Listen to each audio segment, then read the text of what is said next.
सर्वप्रथम चैतन्याला 25 वर्ष पूर्ण झाल्याबद्दल माझ्या हार्दिक शुभेच्छा सुषुप्ती.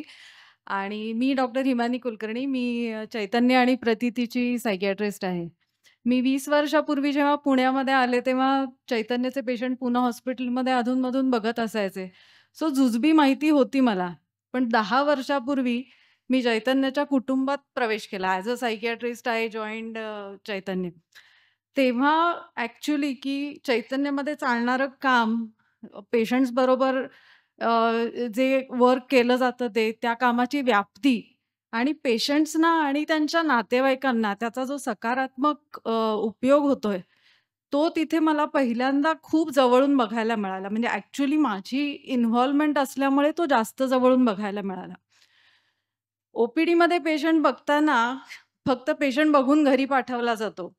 पण चैतन्यामध्ये म्हणजे जी मेन पोकळी असते, की सामाजिक पुनर्वसन, त्याच्यासाठी जे महत्त्वाचं काम केलं जातं ना, ते चैतन्यमध्ये मला खूप ते मनाला सॅटिस्फॅक्शन देणारं आहे. आम्ही डॉक्टर्स फक्त एक पार्ट आहोत ह्या ऑर्गनायझेशनचे. मेन ही धुरा खांद्यावर जे ओझं घेऊन पुढे चालणारे आहेत, ते म्हणजे आमचे ड्युटी डॉक्टर्स, आमचे counsellors, nursing staff, home nurses, त्याच्याबरोबरच ड्रायव्हर्स आहेत.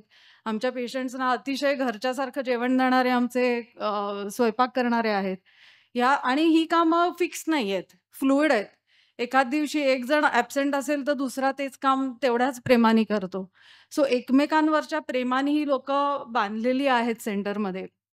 आणि ह्या सगळ्यांचा फायदा पेशंट्सना कसा होतोय, तो मला अगदी जवळून दिसतोय. आणि या सगळ्याच्या पाठीमागे खंदेपणाने, खंबीरपणे उभी आहे ती सुषुप्ती.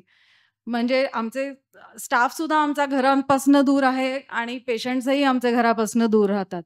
पण त्यांना घराची उणीव न जाणवता कोणीतरी हक्काचं आपलं माणूस ज्याच्यावर विश्वास ठेवू शकतो, अशी सुषुप्ती आहे.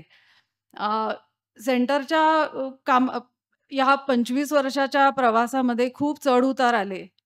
पण सुषुप्तीचा आत्मविश्वास, तिची दूरदृष्टी आणि सगळ्यात महत्त्वाचं म्हणजे पेशंट्सबद्दल वाटणारी कळकळ आणि अतिशय महत्त्वाचं वाटतं ते, की तिने तिच्या कुठल्याही तत्वांशी ह्या अख्ख्या प्रवासामध्ये तडजोड केलेली नाही.